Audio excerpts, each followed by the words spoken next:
할렐루야. 오늘 또 선포되는 말씀을 통해서 우리에게 주시는 은혜가 있을 줄로 믿습니다. 우리가 살아가면서 자주 쓰는 표현 중에 하나가 회복이라고 하는 말입니다. 이 회복이라고는 말 속에는 우리의 바람, 기대, 소망이 담겨져 있는 것이죠. 건강이 회복되었으면 좋겠다. 또 사업이 회복되었으면 좋겠다. 아무개와 관계가 회복되었으면 좋겠다. 그리고 하나님과의 관계가 회복되었으면 좋겠다. 사실 우리의 삶 속에는 이런 바람들이 있습니다. 이 회복의 사전적 의미는 원래 좋은 상태로 되돌림, 원래 좋은 상태도 되돌린다. 그리고 또 원래의 상태를 되찾는다. 이제 그런 뜻이 담겨져 있습니다. 오랫동안 코로나19로 고통을 겪는 우리에게는 바이러스의 위협이 없는 이전의 상태로 회복되는 것이 간절한 소원입니다. 인생 가운데 실패나 좌절, 질병 등 어려움을 겪고 있는 사람들이 가지고 있는 소망도 바로 회복입니다. 원래 건강한 상태로 돌아가는 것, 원래 상태로 돌아가는 것. 회복에 대한 분명한 소망이 있을 때 우리는 오늘의 어려움을 이겨낼 힘을 얻는 것입니다. 우리 교회 박성윤 장로님이 작년 4월에 폐암 4기 판정을 받으셨습니다. 4기 정도가 되면 전이가 된 부분도 있고 이제 해서 수술이나 방사선 치료가 어렵다고 합니다. 우리 장로님 같은 경우는 개발 중인 시약을 통해 약물 치료를 현재 받고 있습니다. 장로님을 위해서 온 성도들이 열심히 중보 기도를 해오고 있는데요. 궁금해하시는 분들이 있어서 말씀을 드리자면, 장로님은 현재 암세포가 아주 줄어들었고 더 이상 전이 되지 않은 상태에서 투병을 아주 잘 하고 계십니다. 그런데 제가 보기에는 특별히 투병이라고 말하기가 그런 것이, 하루에 약을 한 차례 먹는 것 말고는 평상시와 똑같은 일상생활을 하고 있기 때문입니다. 직장생활도 계속하고 계시고 또 새벽 기도에도 빠짐없이 나오시고, 그러니까 이게 폐암 4기가 사실은 좀 심각한 병인데, 그렇지만 일상에 전혀 변화가 없는 것입니다. 일상생활을 변함없이 지속하고 있는 것이죠. 우리 교회 권사님 한 분도 똑같이 폐암 4기 판정을 받고 투병 중에 있는데 치료가 잘 이루어지고 있고 정말 암세포가 현저하게 줄어들어서 희미해서 잘 안 보일 정도라고 합니다.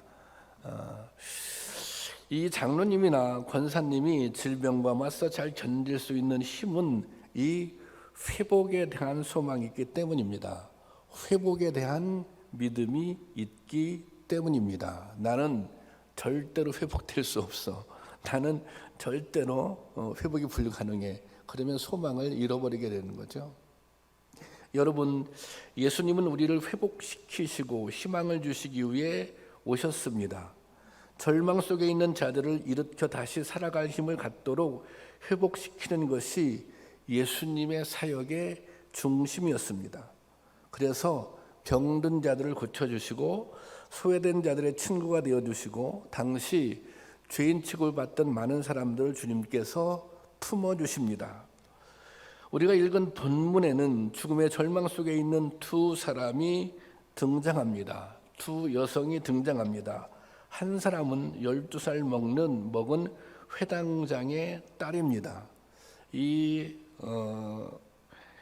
누가복음에도 똑같은 본문이 병행 본문이 있는데요. 마가복음에는 나이가 나와 있지 않은데 누가복음에는 나이가 나와 있어요. 누가복음 8장 42절에 보면 여기 보세요. 12살 된 외딸, 이렇게 기록되어 있습니다. 또 한 사람은 12해를 혈류증으로 앓고 있는 한 여인입니다. 예수님은 이 두 사람의 삶에 개입하셔서 절망을 희망으로 바꾸어 주십니다. 다른 말로 이 두 사람을 회복시켜 주십니다. 이 두 사람의 질병을 치유하시고 새 삶을 얻어 살도록 하십니다. 여러분, 주님께서는 우리가 회복된 삶을 살기를 원하십니다. 그리고 우리를 회복시켜 주시는 분입니다. 바라기는 오늘 우리 삶에도 이런 회복의 은혜가 임하기를 바랍니다. 회장달의 딸과 혈류증 걸린 여인은 너무도 다른 12회를 살아왔습니다. 회당장은 회당에서 일어나는 업무를 주관하는 사회적으로 매우 영향력 있는 직책이었습니다. 당시에는 부유한 계층에 속했습니다. 이 소녀에게 있어서 12회는 아무런 걱정 없이 행복하게 살아온 세월로 볼 수 있습니다. 하지만 회당장의 딸에게 찾아온 죽음의 그늘은 이제 막 꽃을 피우려는 어린 소녀의 12회를 절망으로 바꾸어 놓았습니다. 그 12회, 지금까지 살아온 12회는 죽음 앞에서 아무런 의미가 없는 것입니다. 반면 혈류증을 앓고 있는 여인에게 있어서 12회는 그 세월 전체가 고통과 절망의 나날이었습니다. 유대의 정결법은 유출병을 부정한 죄악으로 규정하기 때문에 혈류증 환자는 다른 사람과 접촉할 수 없었습니다. 그러니 이 혈류증 여인은 질병의 고통뿐만 아니라 사회적으로 철저히 소외된 삶을 살았습니다. 그때 당시 병을 걸리면 이게 하나님의 저주다. 뭔가 죄가 있어서 하나님께서 벌을 주신 것이다. 근데 그런 통념이 있었기 때문에 그런 죄책감을 가지고 살아가야 했습니다. 나는 구원받을 수 없는 인생이다. 그런 마음으로 살아갔던 것입니다. 지금 이 둘은 모두 자신의 힘으로는 넘어설 수 없는 절망 속에 있습니다. 그리고 이 절망의 복판에서 예수님을 만납니다. 혈류증을 앓고 있는 여인은 자신의 부정한 병 때문에 예수님 앞에 나서지 못하고 뒤를 따라가다가 예수님의 옷에 손을 댑니다. 이 누가복음에는 옷 가라고 기록하고 있는데 이것은 이 옷이 있으면 또 그 옷에 걸쳐 입는 무슨 망토 같은 거 있잖아요. 그런 외투에 달린 술을 뜻합니다. 그러니까 장식용 술 같은 게 있잖아요. 그런 걸 뜻합니다. 그런데 이게 만지는데 그냥 이렇게 확 잡아서 만지는 것이 아니라 이게 스치듯이 만지는 것입니다. 만지는데 상대방이 알면 안 돼요. 예수님이 만지는 걸 느끼면 안 돼요. 그리고 사람들이 이 여인이 예수님의 옷을 만지는 것을 보면 안 돼요. 그것을 눈에 보이게 만지면 안 되는 것입니다. 왜 그러냐면 자신이 이 사람들의 몸에 손을 대서는 안 되는 거예요. 그것은 커다란 범죄 행위이기 때문입니다. 혈류증 환자가 유대 남성의 옷가에 손을 댄 것은 죽음을 무릅쓴 행동이었던 것입니다. 그래서 아무도 모르게 당사자인 예수님도 느끼지 못할 정도로 살짝 그냥 손을 댄 것입니다. 여인은 옷 가장자리에 손만 대어도 자신의 병이 나을 것이라고 하는 믿음이 있었습니다. 이 믿음을 가지고 간절하고 절박한 심정으로 옷가에 손을 댄 것입니다. 자신의 병을 낫기 위해서 예수님을 만지고자 하는 사람들은 비단 혈류증을 앓던 여인만은 아니었습니다. 이미 예수님은 병을 고쳐주셨다는 소문이 널리 퍼져 있었고, 그래서 예수님이 가시는 곳마다 그런 이적을 바라고 많은 사람들이 몰려들었습니다. 이 예수님께서는 자신의 병을 낫기 위해, 자신의 병을 고치기 위해 자신을 만지려는 사람들이 너무 많아 배에 올라가서 말씀을 전할 정도였습니다. 오늘 본문에도 보면 많은 무리가 모였잖아요. 많은 무리가 모였는데 그래서 배에서 지금 말씀을 전하고 있어요. 마가복음 3장 10절 한번 볼까요? 다 같이 시작. 이는 많은 사람들이 고치셨으므로 병으로 고생하는 자들이 예수를 만지고자 하여 몰려왔더라. 병으로 고생하는 많은 사람을 고치셨으므로 병으로 고생하는 자들이 예수를 만지고자 하여 몰려왔더라 그랬습니다. 당시 예수님은 수많은 군중들에 에워싸여 있었으니 다른 누군가도 예수님께 손이 닿았을 것입니다. 이 여인처럼 병 고침을 받기 위해 예수님을 만진 사람도 있었습니다. 그런데 회복의 역사를 경험한 것은, 회복의 은혜를 경험한 것은 이 여인뿐입니다. 예수님을 만졌던 수많은 사람들, 그 사람들은 예수님께 탁월한 능력이 있어서 그를 만지면 혹시 자기들의 병이 나갈지 모른다는 그런 생각을 가지고 만진 것입니다.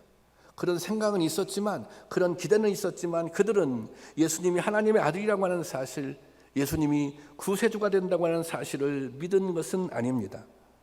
하지만 혈류증을 앓았던 여인은 예수님에 대한 신뢰와 간절한 마음으로 예수님의 옷자락을 만졌던 것입니다. 단지 손으로 만지는 것이 아니라 마음으로 예수님의 옷자락을 만진 것입니다. 이것은 믿음의 역사를 일으키는 유일한 조건이 믿음이라고 하는 것을 보여줍니다.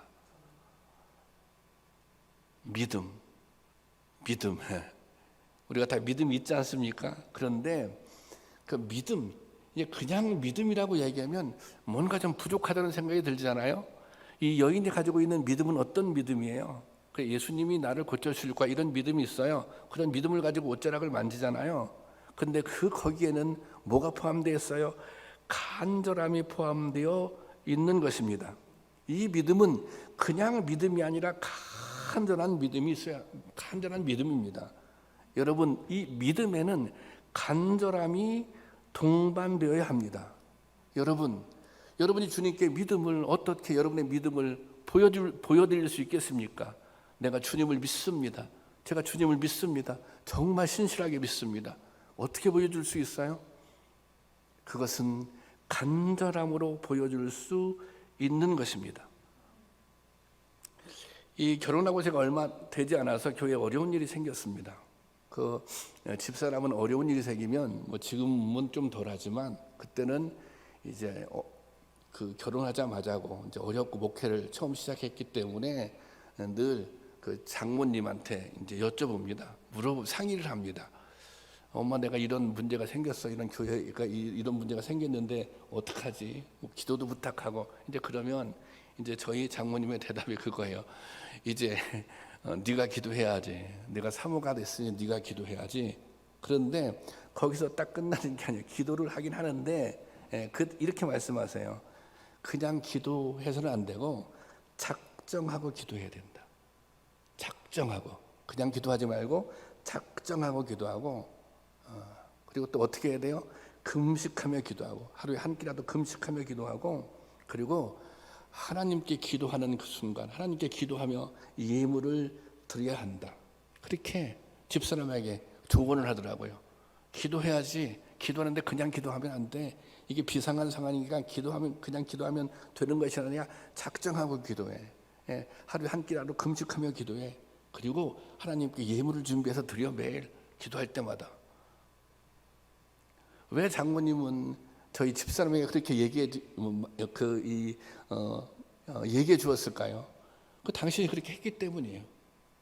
당신이 그렇게 해서 응답을 경험하고 회복을 경험했기 때문에 자신의 딸에게 그렇게 얘기해 준 것입니다. 그래서 집사람은 지금 무슨 문제가 생기면 지금도 그렇게 기도합니다. 나를 정해서 작정하고 기도합니다. 저녁에 나와서도 기도하고 필요하면 금식도 하고 또 그 기도하는 날들 동안 특별히 헌금도 주님께 드립니다. 1년에 몇 차례는 그렇게 하는 것 같습니다. 반복해서 그렇게 하는 것은 그렇게 기도하다가 응답을 경험했기 때문입니다. 그렇게 기도하다가 회복을 경험했기 때문입니다. 그래서 그렇게 하는 것입니다. 여러분, 우리가 믿음이 있습니다. 그런데 어떻게 하는 게 중요해요? 간절하게 하는 것이 중요합니다. 지금 우리가 비대면으로 예배를 드리고 있습니다. 비대면이 문제가 되는 것이 아닙니다. 중요한 것은 얼마나 간절하게 예배 드릴 수 있느냐, 그것이 중요합니다. 여러분, 중복기도문 있잖아요. 얼마나 간절하게 중복기도 드리느냐, 그것이 중요한 거예요. 여러분, 묵상도 올려드리잖아요. 얼마나 여러분들이 간절하게 말씀을 묵상할 수 있는가, 간절한 마음으로 말씀을 묵상하고 기도할 수 있는가, 그것이 중요한 것입니다. 요즘 비대면 상황이 이렇게 됐잖아요. 성도님들이 좀 힘들고 어려운 시간들을 보내니까 저희 주변의 목사님들이 제 가까이 있는 한 목사님은 우리는 오늘 그 어르신들에게 이제 삼계탕을 끓여서 보내드리잖아요. 근데 그 교회 교인 한 200명 정도 되는데 전교인들에게 삼계탕을 이렇게 보내준다고 하더라고요. 모든 교인들한테. 또 어떤 목사님은 무슨 선물 키트를 전 교인들한테 보내준다고 하더라고요. 그래서 참 한편으로는 제가 부러운 생각이 들기도 하고, 그렇지만 또 그런 생각이 들었어요. 그게 일시적인 위로는 될 수가 있고, 또 교회에서 그렇게 돌봐드릴 분들이 있으면 돌봐드려야죠. 그런데 사실은 그게 여러분들에게 큰 위로가 될까요? 여러분들에게 큰 새 힘을 줄까요? 이런 건 있겠죠. 우리에게 관심은 가지고 있구나. 그렇지만 중요한 것은 정말 다른 게 아니에요. 저는 여러분에게 보내드리는 중복기도문, 또 새벽마다 올려드리는 이 묵상, 이것이 정말 좋은 선물이라고 생각합니다. 실제 여러분들을 회복시켜 줄 수 있는 힘, 능력은 사실은 말씀에 있는 것입니다. 기도에 있는 것입니다. 여러분의 간절함에 있는 것입니다. 여러분, 간절하게 하는 것이 중요합니다. 간절하게 예배드리고, 간절하게 기도하고, 간절하게 말씀을 묵상할 때 반드시 회복의 은혜가 임할 줄로 믿습니다. 회복의 은혜를 경험하게 될 줄로 믿습니다. 그런 은혜가 우리 모두에게 임할 수 있기를 주님의 이름으로 축원합니다. 예수님은 이 여인이 예수님의 옷자락에 손을 대자 이게 치유가 되죠. 혈류의 근원이 끊어지고 그것을 이 여인이 느끼게 됩니다. 그런데 그것도 누구도 느꼈어요? 예수님도 알게 되셨어요. 예수님께서 30절 볼까요? 30절 다 같이 보겠습니다. 시작. 예수께서 그 능력이 자기에게서 나간 줄을 곧 스스로 아시고 무리 가운데 돌이켜 말씀하시되 누가 내 옷에 손을 대었느냐 하시니, 예수님이 아셨어요. 예수께서 그 능력이 자기에게서 나간 줄을 곧 스스로 아시고 무리 가운데 돌이켜 말씀하시되 누가 내 옷에 손을 대었느냐 하시니, 옷에 손 댄 사람을 예수님께서 지금 찾고 있는 거예요. 이게 내 몸에서 능력이 나갔는데 누가 내 몸에 손을 댔느냐. 지금 본문의 상황은 많은 사람들이 모여서 복잡하고 혼란스러운 상황입니다. 말씀드렸잖아요. 이미 지금 많은 사람들이 모여 있어요. 많은 사람들이 모여 있는데 지금 어떤 상황이에요? 회당장이 자신의 딸을 살려달라고 예수님께 무릎을 꿇고 간청하고 있어요. 회당장이. 사실 이것 자체가 아주 큰 사건입니다. 회당장은 유대 사회에서 주목받는 인물입니다. 사람들부터 존경받고 권위가 있고 영향력을 가지고 있는 사람들입니다. 그 사람이 지금 예수님께 무릎을 꿇고 30절에 보면 나오잖아요. 무릎 30절 한번 띄워주세요. 무릎을 꿇고 예수를 보고 발 아래 엎드려 무릎을 꿇고 내 딸이 죽게 되었으니 살려달라고 그렇게 간청을 하고 있는 것입니다. 이건 정말 놀라운 일이에요. 이 광경을 다 사람들이 지켜보고 있는 거예요. 그러자 예수님은 회당장의 간청을 듣고 회당장의 집으로 지금 가고 있는 중입니다. 지금 회당장의 간청을 듣고 집으로 가고 있는 중에 이 여인이 치유받는 사건이 일어난 거예요. 이 상황을 성경은 이렇게 기록하고 있습니다. 24절 말씀 세 번역으로 올려놨는데요. 제가 보겠습니다. 그래서 예수께서 그와 함께 가셨다. 지금 집으로 그 딸을 고쳐주러 가는 거예요. 예수께서 그 회당장하고 뒤에 보세요. 큰 무리가 뒤따라오면서, 큰 무리가 지금 회당장하고 예수님하고 이 회당장의 집에 가고 있잖아요. 그런데 큰 무리가 뒤따라오면서 예수를 밀어댔다. 지금 예수님을 막 밀치고 당기고 그런 무질서한 상황이에요. 이 사람들이 왜 이렇게 몰려 따라갔냐면 한번 보려고, 예수님이 어떻게 기적을 일으키는지, 정말 이 회당장의 딸을 살리는지 그것을 한번 보려고 이 사람들이 서로 막 밀치며 막 예수님을 밀치고 막 그렇게 따라가는 거예요. 그러니까 살짝 손을 대는 거 어떻게 알 수 있어요? 이런 상황에서 어떻게 누가 만졌는지를 알 수 있겠습니까?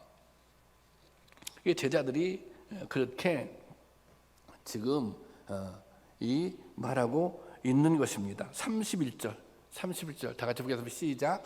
자, 이렇게 제자들이 얘기해요. 시작. 제자들이 예수께 무리가 선생님을 애워싸고 떠밀고 있는데 누가 손을 대었느냐고 물으십니까? 하고 반문하였다.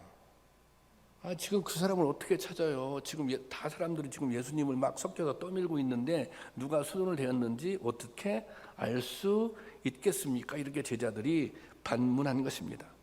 하지만 예수님은 이미 누가 자신의 몸에 손을 대었는지 알고 계셨습니다. 예수님이 누가 손을 대었는지 알고 계셨다는 것은 이 여인이 자신의 질병에, 이 여인이 어떤 질병을 가지고 있었는지, 왜 은밀하게 예수님께 나올 수밖에 없었던지 그 정황을 다 반영하고 있는 것입니다. 그럼 예수님이 어떻게 하셨을까요? 아니, 이 여인의 상황을, 예수님이 이 여인을 만난 적도 없는데 어떻게 하셨을까요? 예수님이시잖아요. 주님이시잖아요. 하나님이시잖아요. 하나님이니까 다 알고 계신 거예요. 여러분 기억하시기 바랍니다. 주님은 다 알고 계세요. 여러분들의 마음을, 여러분들의 생태를, 여러분들의 이 상태를. 주님은 우리의 마음을 다 알고 계세요. 주님은 우리의 상태를 이미 다 알고 계세요. 사람이 너무 많아 찾을 수 없다는 제자들의 말에 예수님은 치유받은 여인을 주목하십니다. 그 여인을 이렇게 보는 거예요. 그 여인을 찾아내요. 꼼짝 못하게 만들어요. 너지? 이런 눈빛으로 여인 예수님을 주목합니다. 그러자 예수님, 이 여인이, 자 33절 말씀 보게요. 33절 다 같이 시작. 여자가 자기에게 이루어진 일을 알고 두려워하며 떨며 와서 그 앞에 엎드려 모든 사실을 여쭈니.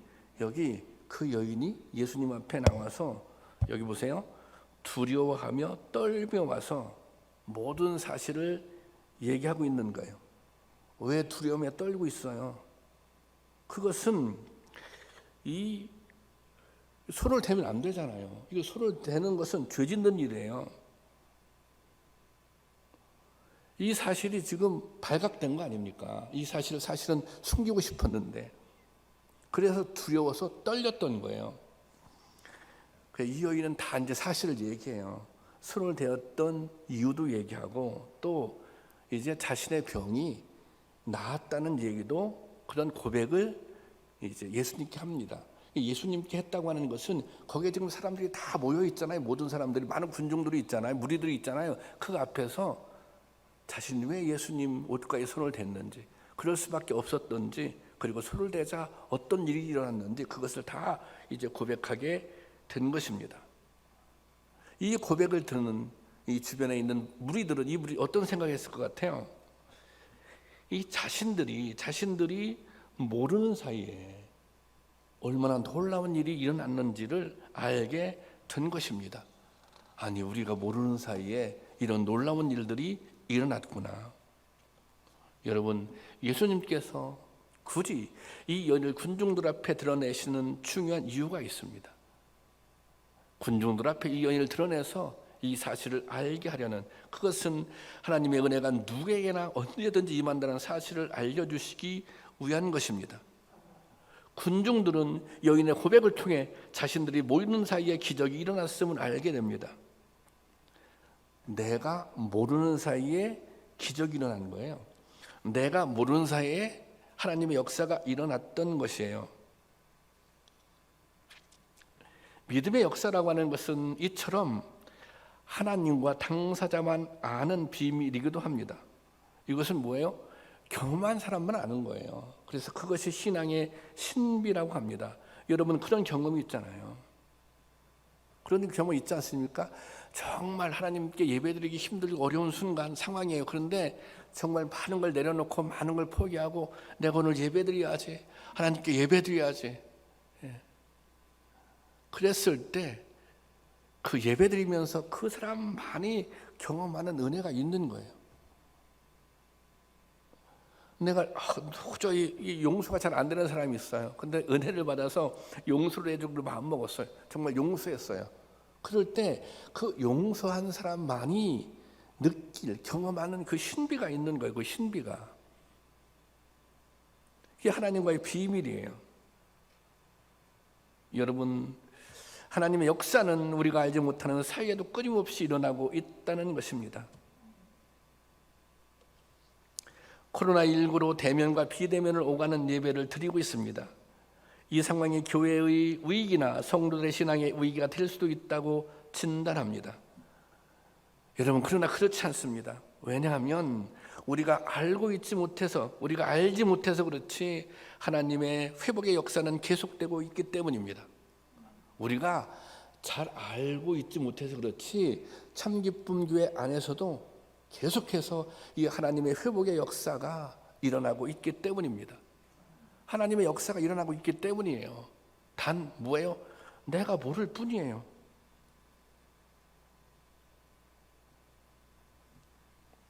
간절하게 하나님 앞에 나오는 성도들이 있는 한 이 하나님의 역사는 계속 될 것입니다. 하나님의 역사는 계속 되고 있어요. 단 나는 잘 모를 수도 있어요. 중요한 것은 그 비밀한 하나님의 역사가, 그 비밀한 하나님의 역사의 주인공이 나도 될 수 있는 거예요. 나도. 오늘 내가 간절한 마음으로 하나님께 나올 때, 그런 마음으로 하나님께 예배드릴 때 반드시 하나님께서는 회복의 은혜를 허락해 주실 줄로 믿습니다. 여러분 기억하시기 바랍니다. 내가 모르는 사이에도 하나님의 역사는 계속되고 있다는 사실입니다. 그리고 그 하나님의 역사가, 회복의 은혜가 우리 모두 주인공이 될 수 있기를 주님의 이름으로 축원합니다. 이게 회복을 경험하는 게 참 중요합니다. 믿음이라고 하는 것은 여러분 아시잖아요. 항상 좋은 것이 아닙니다. 하나님의 관계가 항상 좋은 것이 아닙니다. 때로 어그러질 때도 있습니다. 믿음이 흔들리는 순간이 있고 또 시험을 만나는 순간들도 있습니다. 그런데 회복의 경험이 있는 성도들은 그걸 알아요. 어떻게 하면 회복될 수 있는지 그 길을 이미 알고 있습니다. 회복을 한번 경험해 보면 똑같아요. 은혜를 한번 경험해 보면 어떻게 하면 내가 그 은혜를 경험할 수 있는지 알 수 있는 거예요. 아까 말씀드렸잖아요. 문제가 생기면 작정하고 기도하고 금식도 하고 특별히 헌금도 드리고, 그래서 회복을 경험하게 되었어요. 그러면 그 다음에 그런 문제가 생기면, 시험이 다시 오면 그렇게 하는 것입니다. 왜냐하면 그 방법을 통해 회복을 경험했기 때문입니다. 각자 방법의 차이는 있을 수 있지만 중요한 것은 우리는 이미 그런 은혜를 경험하고 있다는 사실이에요. 여러분 없으십니까? 없으시다면 하나님께 한번 간절히 간구해 보세요. 간절하게. 하나님께서 그 간절함이 느껴지실 정도로 간절한 마음이 하나님께 다가갈 수 있도록, 그러면 반드시 하나님께서 은혜를 허락해 주실 줄로 믿습니다. 그리고 또 한 가지는 이 일을 통해 여인의 삶을 완전히 회복시키려는 것입니다. 이 여인은 고칠 수 없는 질병 때문에 고통스러운 삶을 살았습니다. 당시 율법에 의해 하나님께 저주받은 인생으로 여기며 살아야 했습니다. 정상적인 사회생활도 할 수 없었습니다.